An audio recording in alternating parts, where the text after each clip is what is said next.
Chapter 3 में पढ़ेंगे हम। चैप्टर 3 में समकालीन दक्षिण एशिया, जिसको कहते हैं कंटेम्परेरी साउथ एशिया। अब हम देखेंगे जो साउथ एशिया की जितनी भी कंट्रीज होती है उन सब चीज़ों के बारे में पढ़ेंगे। जो साउथ एशिया मतलब दक्षिण एशिया में जितने कंट्रीज हैं उनके बारे में हम पढ़ेंगे कि कैसे कैसे कितनी कंट्रीज है, कहाँ से कितना इन्होंने ग्रो किया और कैसे वो विकास कर रही है।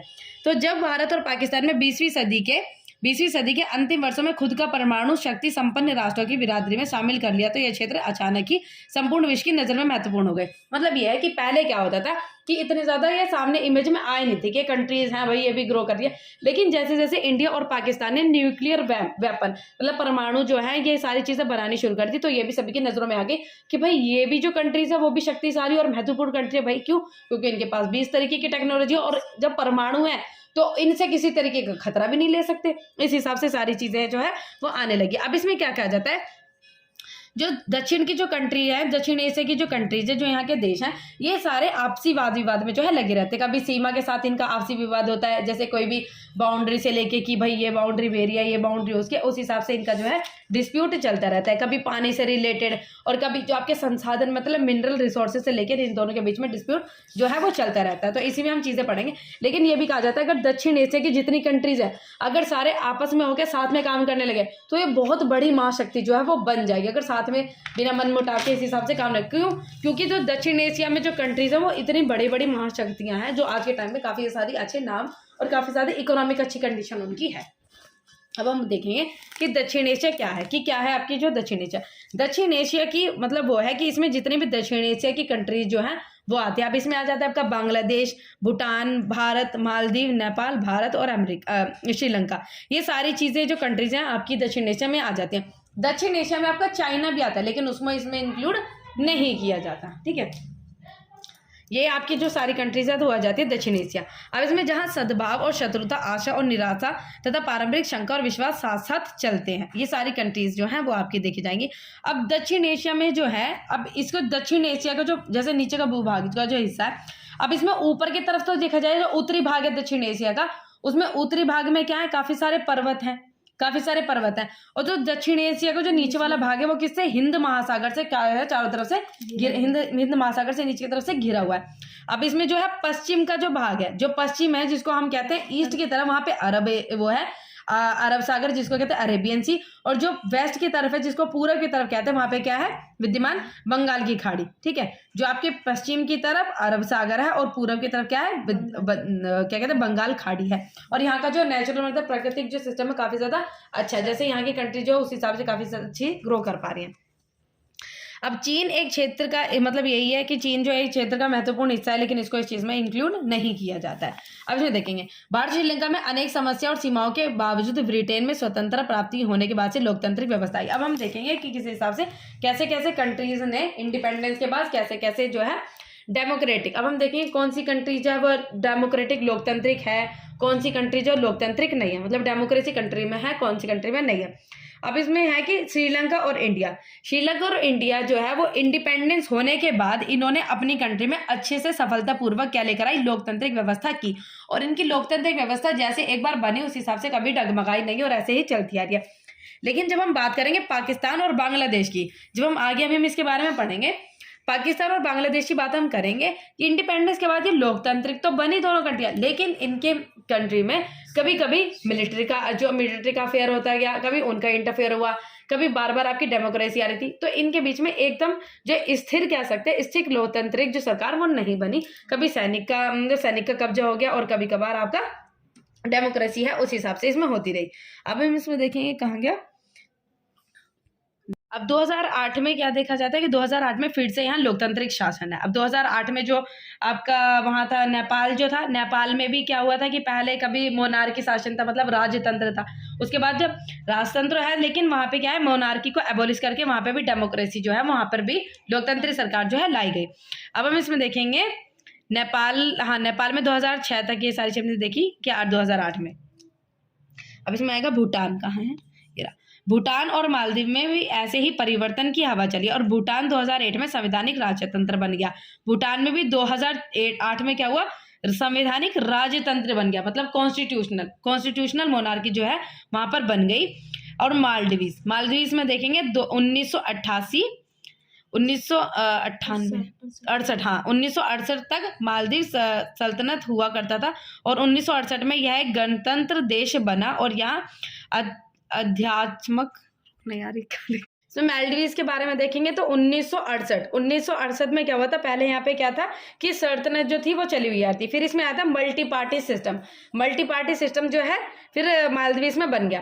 तो हमने सारी कंट्रीज में देखा तो सारी कंट्रीज क्या थी, डेमोक्रेसी को मतलब लोकतांत्रिक सरकार को समर्थन कर रही थी और सारी मतलब ज्यादातर कंट्रीज जो थी लोकतंत्र को समर्थन करके अपनी कंट्रीज में मोनार्की राजतंत्र को हटाने की कोशिश कर रही थी। अब इसमें आएगा पहले पाकिस्तान में सेना और लोकतंत्र की पाकिस्तान की कंडीशन को देखेंगे कि पाकिस्तान में कैसे कैसे क्या क्या चीजें हुई। अब पाकिस्तान में देखा जाएगा, पाकिस्तान में पहले संविधान के निर्माण के बाद देश के शासन की बागडोर जनरल अयूब खान को दे दी गई। तो पहले क्या हुआ था, जब संविधान इंडिपेंडेंस के बाद जब इन्होंने अपना कॉन्स्टिट्यूशन संविधान बनाया था तो पहले इनको क्या हुआ था कि जब यहाँ पे डेमोक्रेसी थी, लोकतंत्र सरकार थी, तो पहले किसका रूल था, जनरल अयूब खान थे। यहाँ पे क्या थे, जनरल अयूब खान थे। जनरल अयूब खान के रूल से काफी सारे लोग खुश नहीं थे, तो काफी ज्यादा वो रिवोल्ट और मतलब इस तरीके से करना शुरू इन्होंने कर दिया था। फिर उसके बाद जब इन रिवॉल्यूशन के वजह से, इनकी रिवोल्ट की वजह से यहाँ पे क्या लग गई, मिलिट्री का रूल हो गया, सैनिक का जो शासन है वो हो गया, मिलिट्री का रूल हो गया। मिलिट्री के रूल होने की वजह से यहाँ के जो मिलिट्री के जो लीडर थे उनका नाम था याहिया खान जो यहाँ के जनरल थे, उनके हाथ में जो यहाँ की बागडोर वो आ गई। भैया बागडोर उनके हाथ में आ गई, ये क्या था, डेमोक्रेसी की सरकार चला रहे थे उससे भी खुश नहीं थे। अब यहाँ पे मिलिट्री की आ गई, मिलिट्री की सरकार से भी लोग खुश नहीं थे क्योंकि ये ज्यादातर कंट्रोल करने की कोशिश करती है।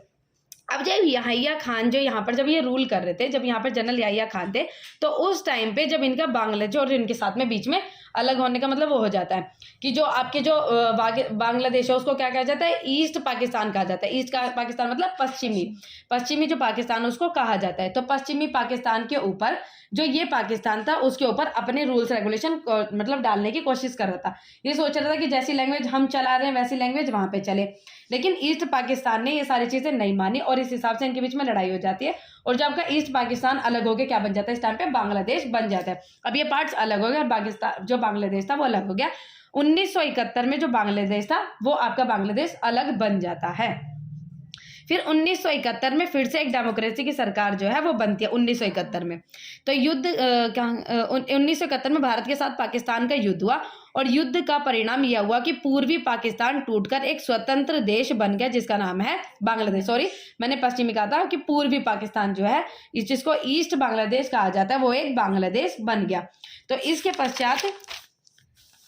इसके पश्चात पाकिस्तान में जुल्फिकार अली भुट्टो की जो है वो सरकार बन जाती है, जुल्फिकार अली भुट्टो की सरकार बन जाती है और ये आपकी एक इलेक्टेड गवर्नमेंट थी। क्या थी, इलेक्टेड गवर्नमेंट थी जुल्फिकार अली भुट्टो। उसके बाद क्या हो जाता है 1987 में फिर से यहाँ पे किसी ना किसी लड़ाई की वजह से मिलिट्री को फिर से हो जाता है और यहाँ पे फिर से सैनिक शासन जो है चल जाता है और फिर यहाँ पर जो सरकार बनती है वो किसकी बनती है, जनरल जियाउल हक की जो है वो सरकार यहाँ पर बन जाती है, जो आपके मिलिट्री के जो जनरल थे। ठीक है, मिलिट्री यहाँ पे रूल चल जाता है, फिर उसके बाद सैनिक शासन चल जाता है। देखो 1977 में सैनिक शासन चल जाता है जिसके बाद यहाँ पर जियाउल उल हक की जो गवर्नमेंट है वो बन जाती है।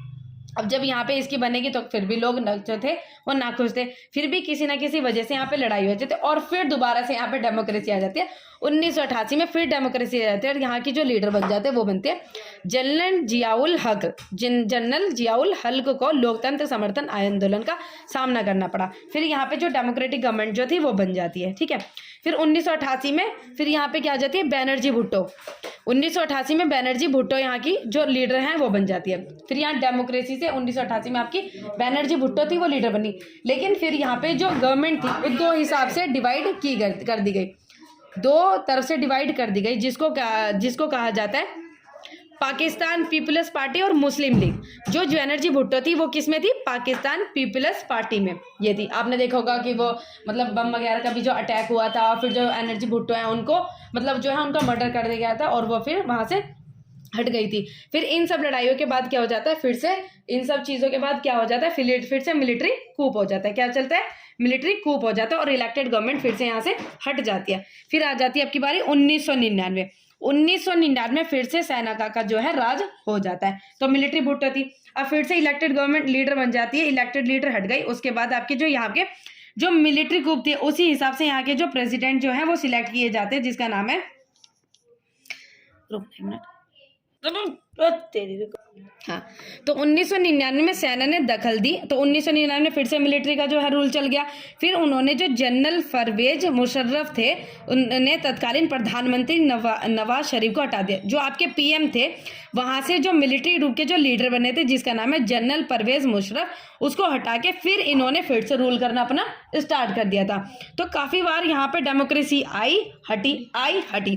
फिर क्या हुआ 2001 में जो आपके परवेज मुशर्रफ खान थे ने अपना निर्वाचन राष्ट्रपति के रूप से कराया। देखो, अब ये जो जनरल तो थे, लेकिन इन्होंने अब कैसे अपना निर्वाचन मतलब कैसे इलेक्ट हुए, राष्ट्रपति के रूप में कराया। अब ये यहाँ के प्रेसिडेंट बन गए, राष्ट्रपति मतलब प्रेसिडेंट बन गए, और मिलिट्री के थे, अब वहाँ के प्रेसिडेंट बन गए। इलेक्टेड तो फिर भी नहीं हुए ना, मतलब डेमोक्रेसी तो इसको फिर भी नहीं कह सकते आप, ठीक है। फिर कहाँ गया, फिर उसके बाद क्या हुआ, पाकिस्तान पर सैनिक शासन था। हालांकि अभी इसमें सैनिक ही शासन है, क्योंकि सेना का जो लीडर है वो जो था आपका परवेज मुशर्रफ, अब ये यहाँ का प्रेसिडेंट बन गया, ठीक है, आपका यहाँ का प्रेसिडेंट बन गया। तो आर्मी रूल आपका वहाँ तक चलता रहा। फिर 2008 में पाकिस्तान में लोकतांत्रिक तरीके से चुना गया नेता शासन कर रहे हैं। अब यहाँ हुआ 2008 में लोकतांत्रिक सरकार एक्चुअली में वहाँ पे बनी, और वहाँ पे अब डेमोक्रेसी असली में जो है आई, ये इसमें कहा जाता है। देखो कैसे कैसे हुआ, अब फिर से दोबारा दिखाते हैं, चलो देखेंगे कि कैसे कैसे स्टार्टिंग से हुआ। देखो, पहले यहाँ के क्या थे, जनरल अयूब खान थे। जनरल अयूब खान के गवर्नमेंट रूल से लोग काफ़ी ज़्यादा खुश नहीं थे। फिर उसके बाद यहाँ पर क्या हुआ था, मिलिट्री coup चला। मिलिट्री की coup आए तो यहाँ पे यहिया खान है, यहिया खान मिलिट्री के हिसाब से। उसके बाद फिर से यहिया खान के टाइम पे यहाँ पे जो लड़ाई हुई 1971 में, इंडिया पाकिस्तान की लड़ाई हुई। फिर यहाँ पे जो है बांग्लादेश वो बन गया, बांग्लादेश बन गया। तो 1971 में फिर यहाँ पे डेमोक्रेसी मतलब लोकतांत्रिक सरकार आई। 1971 में फिर लोकतांत्रिक सरकार आई। तो 1971 में जब लोकतांत्रिक सरकार आई तो यहाँ पे जो राजा चुने गए थे उसका नाम था जुल्फिकार अली भुट्टो। जुल्फिकार अली भुट्टो, क्या हुआ, जुल्फिकार नाम ही ऐसे तो क्या कर सकते हैं जुल्फिकार अली भुट्टो। फिर 1977 में क्या हुआ, फिर से यहाँ पे मिलिट्री coup चल गया। जुल्फिकार अली भुट्टो को हटाने के बाद यहाँ पे मिलिट्री coup फिर से चल गया। फिर जो यहाँ पे 1977 में बना जनरल जिया उल हल्क, क्या बना, जनरल जिया उल हल्क, जो यहाँ पे मिलिट्री रूप के जो जनरल थे वो बने। फिर 1988 में फिर यहाँ पे डेमोक्रेटिक गवर्नमेंट बनी जिसका नाम है बनर्जी भुट्टो थी, उसका मर्डर कर दिया गया। फिर यहाँ पे फिर से मिलिट्री coup जो है वो चल गई। बनर्जी भुट्टो जो थी वो इलेक्टेड गवर्नमेंट थी, डेमोक्रेसी के हिसाब से आई थी। फिर यहाँ पे फिर से मिलिट्री coup चला, जिसको कहा जाता है 1999 में जो लीडर थे उसको क्या बनाया गया, जो बनर्जी भुट्टो थी उसको तो डेथ हो गई थी। उसके बाद जो आपके चुने गए हुए नेता थे जिसका नाम है नवाज शरीफ जो थे वो चुने हुए थे। तो उनको हटाने के बाद आपके मिलिट्री के द्वारा जो लीडर आए थे उसका नाम था जनरल परवेज, क्या नाम था, जनरल परवेज मुशर्रफ। मिलिट्री के द्वारा चुने गए थे जनरल परवेज मुशर्रफ जो थे वो बने हुए थे। उस नवाज शरीफ को तो इन्होंने हटा दिया था, जनरल परवेज मुशर्रफ जो थे मिलिट्री के द्वारा बने हुए थे। फिर उसके बाद इन्होंने अपने आप को एक प्रेसिडेंट के द्वारा घोषित कर दिया गया, लेकिन ये अभी भी क्या था, मिलिट्री के द्वारा ही, जो मिलिट्री का लीडर वहाँ पे चल रहा था। इस हिसाब से चलते भैया आर्मी कंटिन्यू होती गई, फिर रिवोल्ट ऐसे ही चलते गए। फिर उसके बाद 2008 में फाइनली यहाँ पे जो है आपकी डेमोक्रेसी जो गवर्नमेंट बनी, और उसके बाद यहाँ पे डेमोक्रेसी हो चलती गई। तो ये कहा जाता है जो डेमोक्रेसी थी वो यहाँ पे सिंपल नहीं थी, काफ़ी सारे रीजन थे जिस वजह से यहाँ पे डेमोक्रेसी फेल हुई थी। पहले डेमोक्रेसी आई, फिर गई, डेमोक्रेसी आई गई, ऐसे यहाँ से कंटिन्यू। तो कौन से ऐसे कारण थे जिस वजह से यहाँ की डेमोक्रेसी जो थी, लोकतांत्रिक सरकार यहाँ पे फेल होती थी? तो कौन से ऐसे कारण थे?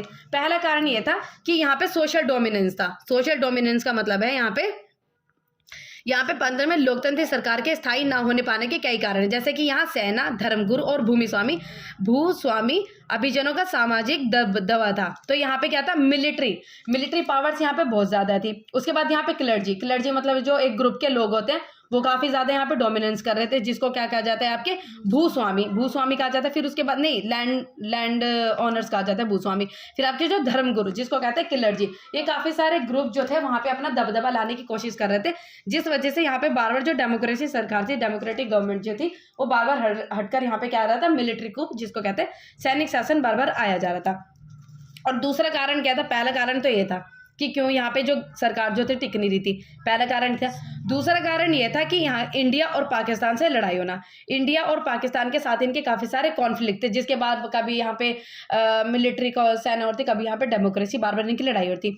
और तीसरा और मतलब एक कारण ये था कि जो मिलिट्री थी मिलिट्री ये कहती थी कि जो डेमोक्रेसी लोकतंत्र सरकार यहाँ के लिए काफ़ी ज़्यादा हार्मफुल है, मतलब यहाँ पर डेमोक्रेसी नहीं चल सकती, यहाँ पर मिलिट्री शासन ही अच्छा रहेगा, ये सारी चीज़ें उनका मानना ये था। और उसके बाद जो काफ़ी सारे इंटरनेशनल जो आपकी जो काफ़ी सारी शक्तियाँ थी ना, महाशक्तियाँ जिसको यूनाइटेड नेशंस कहते हैं, वो इनके समर्थन में नहीं थी भाई, वरना जैसे यूनाइटेड नेशन है वो ये भी तो कह सकती है कि भाई यहाँ पे बार बार मिलिट्री आ रही है, बार बार सैनिक शासन हो रहा है और बार बार लोकतंत्र सरकार आ रही है, वो कैसे हो रहा है हम इसके बीच में देखते हैं। लेकिन जो कभी भी बाहर की जो सैन्य शक्ति वो इसके बीच में नहीं आई। क्यों? क्योंकि उनको हमेशा डर था, क्योंकि इनके पास एक तो परमाणु बम था कि भाई क्या पता इनके बीच में लड़ाई हो जाए और उनके ऊपर ये अटैक कर दे। और उसके बाद वो किस चीज़ का डर था? विश्वव्यापी इस्लामी आतंकवाद का उनको डर था कि भाई जब कोई इनके बीच में जो कोई इंटरप्ट करने की कोशिश करेगा तो उनके साथ इनकी मतभेद जो है वो स्टार्ट हो जाएंगे। इस हिसाब से जो बाकी कंट्रीज थी वो नहीं आई, और बाकी कंट्रीज भी ये सोचती थी कि सही है यहाँ पे मिलिट्री कुछ जो है वो इस हिसाब से लगे रहेगा, क्योंकि यहाँ पे न्यूक्लियर बम है और सारी चीज़ें ये अरेंज जो है वो अपने आप में सारी चीज़ें देखते रहेंगे। तो ये सारी चीज़ें थी जिसमें कहा जाता है कि अमेरिका तथा अन्य पश्चिमी देशों ने अपने अपने स्वार्थों के कारण पिछले कुछ वर्षों में पाकिस्तान में सैनिक शासन को बढ़ावा दिया। तो जो क्या है सैनिक शासन को यह क्या कर रहे थे? बढ़ावा दे रहे थे, क्योंकि ये सोच रहे थे कि भाई सैनिक शासन रहेगा तो वो सारे लोग अपने आप में कंट्रोल में रहेंगे और डेमोक्रेसी आएगी तो सारी चीज़ें फिर रहेंगी। तो ये देश उस आतंकवाद से डरते थे जिसे ये देश विश्वव्यापी इस्लामी आतंकवाद कहते हैं। और इन देशों को यह भी डर बना रहता था कि पाकिस्तान के परमाणु हथियार कहीं इन आतंकवादी समूह के हाथ न लग जाए। तो ये कैसे होता है कि यहाँ के परमाणु बम में क्या पता इन आतंकवाद के हाथ न लग जाए, और जो इन कंट्रीज के साथ में बीच में आने की कोशिश करेगी क्या उनके मतभेद उनके साथ ना हो जाए, उस हिसाब से ये हमेशा डरते थे, इसलिए वो बीच में नहीं बोले। तो ये है पाकिस्तान के बारे में कि पाकिस्तान में किस हिसाब से कैसे डेमोक्रेसी आई। ठीक है, अब हम पढ़ेंगे बांग्लादेश के बारे में। बांग्लादेश में किस हिसाब से आया? अब बांग्लादेश में हमने देखा होगा कि बांग्लादेश में 1971 में बांग्लादेश में जब यहाँ पे किसकी गवर्नमेंट थी? याहिया खान जो था, पाकिस्तान में याहिया खान था। तो उस टाइम पे जब यहाँ पे याहिया खान थे, जिसको कहते हैं मिलिट्री कूप थी, मिलिट्री की जो मतलब मिलिट्री का रूल था, याहिया खान था। उस टाइम पे 1971 में ईस्ट पाकिस्तान को अलग कर दिया गया था और ये आपका एक बांग्लादेश बन गया। जब ये बांग्लादेश बन गया तो यहाँ पे लोकतांत्रिक सरकार थी। क्या थी? लोकतांत्रिक सरकार, जिसको कहते हैं डेमोक्रेटिक गवर्नमेंट थी। लेकिन यहाँ पे क्या हुआ, रुकना, तो ये डेमोक्रेटिक की जो गवर्नमेंट थी वो किस हिसाब से बनी थी? काफ़ी सारी चीज़ें यहाँ पे भी हुई थी। तो जब मतलब 1971 से पहले की बात है, जब क्या हुआ था कि जो दूसरा पाकिस्तान था, जो आपका पाकिस्तान था, पूर्व पाकिस्तान, ये यहाँ के पाकिस्तान के ऊपर लोगों के ऊपर कंट्रोल करने की कोशिश कर रहा था। ये क्या सोचता था कि यहाँ के जो लोग हैं वो लैंग्वेजेस, जो धर्म है वो हमारे हिसाब से जो है वो अपनाया जाए। लेकिन यहाँ के लोग अब इनके समर्थन में नहीं थे। वो सोचते थे कि हम अपनी संस्कृति का, अपनी चीज़ों का खुद से जो है वो प्रोटेक्ट करेंगे, और वो उसको समर्थन नहीं करते थे। तो ये अपने आप की फ्रीडम की डिमांड कर रहे थे। जो आपका जो बांग्लादेश था, जिसको पूर्वी पाकिस्तान जो है कहा जाता है, ये बांग्लादेश की पूर्वी पूर्वी जो पाकिस्तान है, ये क्या करते हैं? अपनी मतलब स्वतंत्रता की डिमांड कर रहे थे कि भाई हम उसके कंट्रोल में नहीं होना चाहते, हम नहीं चाहते कि भाई हम उसके कंट्रोल में रहे और जो चीज़ें वो कहें उस हिसाब से फॉलो करें। तो इंडियन पाकिस्तान अब इसमें देखा जाएगा। और जो इंडिया, यहाँ पे जो लोग थे वो असम के और जो बंगाल के और असम के जो लोग थे उनको कॉम्बिनेशन वहाँ पे था। ठीक है, तो पाकिस्तान के निर्माण के तुरंत बाद ही यहाँ के लोगों ने बंगाली संस्कृति और भाषा के साथ किए जा रहे दुर्व्यवहार के विरुद्ध आवाज उठाना शुरू करते। तो यहाँ के लोगों ने इनके खिलाफ आवाज उठाना शुरू कर दिया। भाई नहीं, ये चाहते थे कि हमारा उनके ऊपर कंट्रोल हो, और वो चाहते थे इनके ऊपर कंट्रोल हो। ये दूसरा पाकिस्तान उसको बनाना चाहते थे, लेकिन ये नहीं चाहता था ऐसे। तो विरुद्ध जन संघर्ष का नेतृत्व शेख मुजीब यहाँ का नेतृत्व किसने किया? उनके लोगों का समर्थन किसने किया? शेख ने किया। ठीक है, शेख ने वहाँ के लोगों का समर्थन किया। वो नहीं चाहता था कि मतलब ये चाहता था कि यहाँ के जो लोग हैं वो सही कह रहे हैं, और यहाँ के लोगों को सपोर्ट उसने किया कि भाई हम ऐसे चाहते हैं कि उनसे अलग थोड़ा सा रहना चाहते हैं। तो 1970 के चुनावों में शेख के नेतृत्व वाली अवामी लीग, तो यहाँ की लीग बनाई गई, जिसको क्या कहा जाता है? इनकी जो शेख की जो लीग थी, जिसका क्या नाम है? अवामी लीग।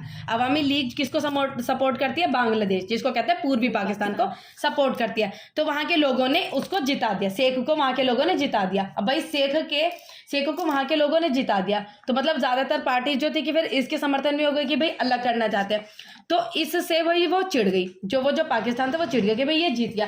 तो इन्होंने जो शेख को उनको कंट्रोल कर लिया और उसको अरेस्ट वहाँ पे करवा लिया, कब्जा मतलब उसको अरेस्ट करवा लिया और उसको मतलब किडनैप जो है वो करवा लिया, ऐसा कहा जाता है। शेख को गिरफ्तार कर लिया और पाकिस्तान सेना ने जनरल याहिया खान के सैनिक शासन में बंगाली जनता के आंदोलन का कुचल। अब उसके बाद क्या हुआ कि जो लोग अलग से अलग होने की कोशिश कर रहे थे, जितने लोग वहाँ के लोग रिवोल्ट कर रहे थे उनके ऊपर क्या हुआ कि काफ़ी सारे लोगों ने, जो वहाँ के पाकिस्तान के लोगों ने, जनरल याहिया खान के उस टाइम पे रूल था, आपको बताया था पाकिस्तान में जनरल याहिया खान के जब मिलिट्री रूल था, वहाँ के लोगों ने अपने सैनिक भेजे और जितने लोग अलग होने का समर्थन कर रहे थे, मतलब शेख के समर्थन में थे, उन सारे लोगों को उसने मारना शुरू कर दिया। और फिर जब वहाँ के लोगों को मारना शुरू कर दिया तो वहाँ के लोग जब बचने के अलावा बचने की तरफ कहाँ भागे, इंडिया की तरफ भागने लगे। इंडिया की तरफ भागने लगे क्योंकि भाई उनको बचना था। जब वो इंडिया की तरफ भागे तो इंडिया की जनसंख्या क्या हो गई, ज्यादा हो गई। तो बाहर के जो लोग थे, जिसको कहा जाता है रिफ्यूगी जो थे वो ज्यादा हो गए। जब इंडिया के लोग थे, वो बाहर के आए हुए लोग वहां पे ज्यादा बसने लग रहे थे, तो इंडिया की कंडीशन थोड़ा घटती जा रही थी, क्योंकि भाई इतने सारे लोग हैं, बाहर के लोग आ रहे हैं, भाई कौन किस तरीके का लोग। तो उन्होंने, इंडिया ने फिर बीच में आवाज उठाई। इंडिया ने पाकिस्तान से कहा, और इंडिया और बांग्लादेश के बीच में कौन आ गया, नहीं, पाकिस्तान और बांग्लादेश के फिर में बीच में कौन आ गई, इंडिया। फिर इंडिया कौन बन गई, उनके दुश्मन बन गए। इस वजह से इंडिया और पाकिस्तान के बीच में लड़ाई हो गई। ठीक है, फिर क्या हुआ, परिमाण स्वरूप 1971 में भारत और पाकिस्तान के बीच में युद्ध हो गया, युद्ध छिड़ गया, क्योंकि उन्होंने उसके बीच में और उसके समर्थन में बोल दिया था कि भाई जैसा कह रहे हैं ऐसे कर दो, हमारे बीच में ज्यादातर यहाँ के लोग आते जा रहे हैं, तो इस हिसाब से आप सपोर्ट करने की कोशिश करो। तो 1971 में भारत और पाकिस्तान के बीच में लड़ाई हो गई, और फिर इन लड़ाई के बाद में फिर ये क्या बन गया, आपका जो राष्ट्र है वो आपका क्या बन गया, बांग्लादेश जो है वो एक राष्ट्र बन गया। अब 1971 तक यहाँ पे जो है एक अच्छी गवर्नमेंट बन गई। अब इसकी कहानी अब देखते हैं, रुको।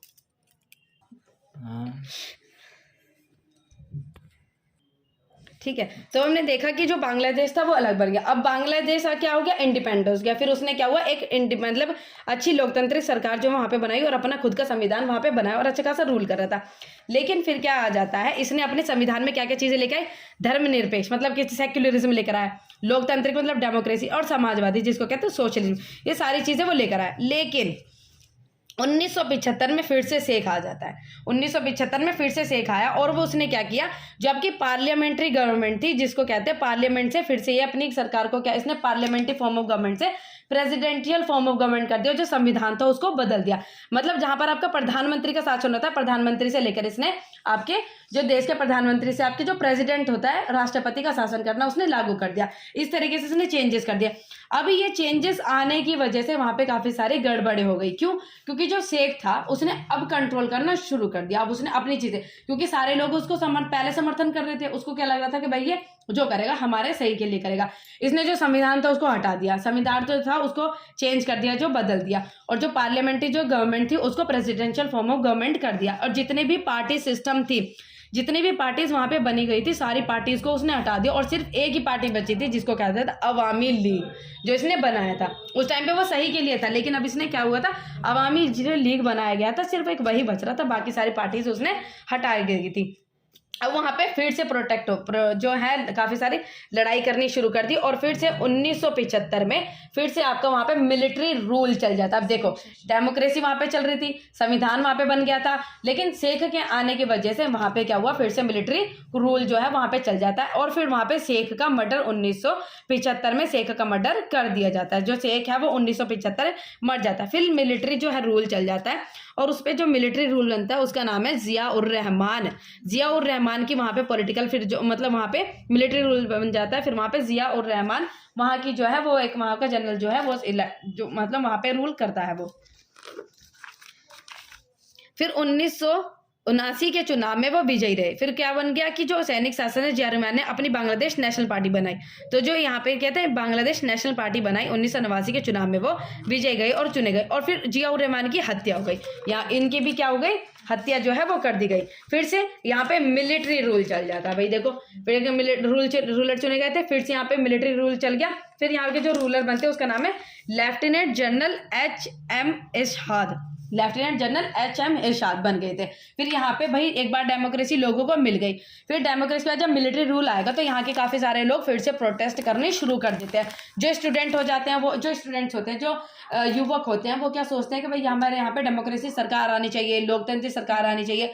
काफी सारे लोग इसकी डिमांड करनी शुरू कर दें इस चीज की। उसके बाद जो इरशाद है, जो इरशाद था, क्या नाम है, HM इरशाद जो था, वो क्या चाहता है कि यहाँ पे कुछ ना कुछ परिवर्तन लाने की कोशिश करता है, लेकिन पीपल उससे खुश नहीं होते। वो क्या चाहते हैं कि हम यहाँ पे लोकतंत्र सरकार जो है वो चाहते हैं, और यहाँ पे प्रेसिडेंशियल फॉर्म ऑफ गवर्नमेंट है वो सब, और वहां पे पहले क्या था, पार्लियामेंट्री फॉर्म ऑफ गवर्नमेंट जो थे वो चाहते थे।